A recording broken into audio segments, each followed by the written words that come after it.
Hello, Cliffside Permaculture here. Feel free to like and subscribe. Guess I'm supposed to say that. That's really awkward feeling. This is something I want to talk about today is the native elderberry adapted to our region, which is this little fun bundle of twigs that's hanging out above me. It's leafing out. Alright, so these little friends, they really need a lot of water in order to be truly comfortable. They can do with a little bit of dryness.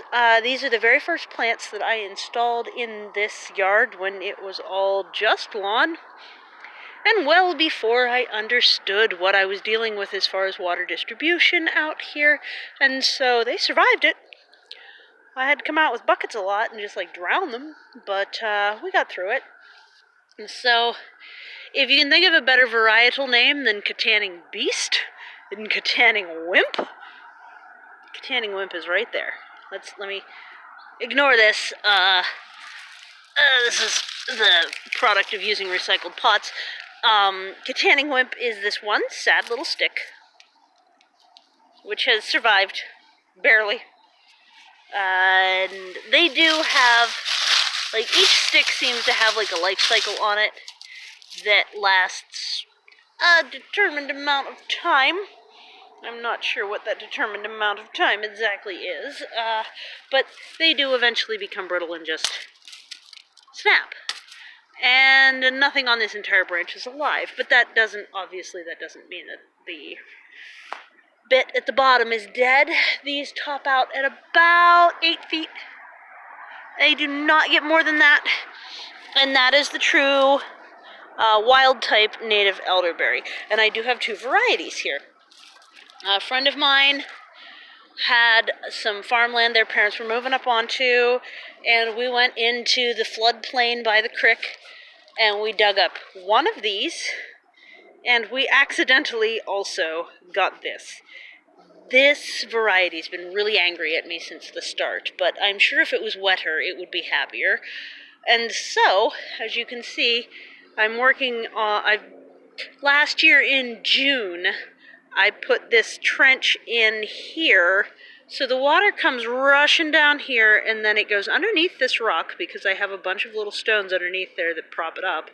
And then there's a narrow channel right here to bring it along the sidewalk, and then it comes in, and so this is all new.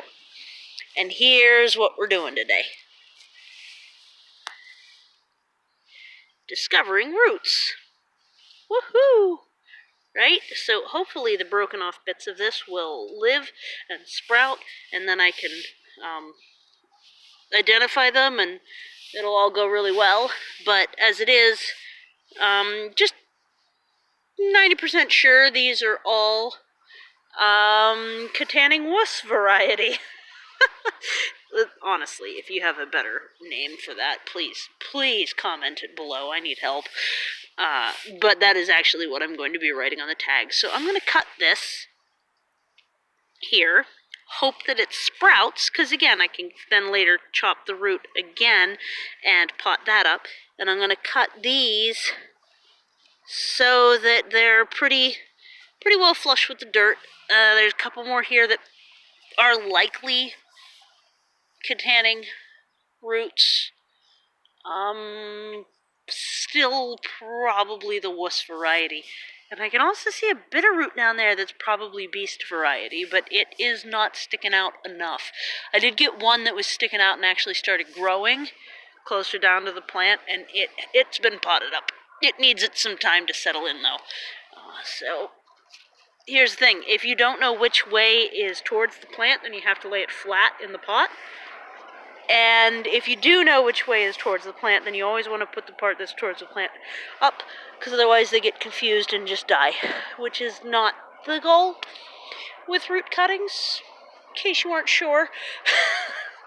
Yeah, so I always put about a quarter of the pot worth of chips at the bottom of any pot, and basically I go from there with you know, next step being planting things up. So I could probably section this into 2 sections, and then I'm going to have to keep these pots really, really, really wet. So I think I'll start by just keeping them in the trench for now, right where they came from.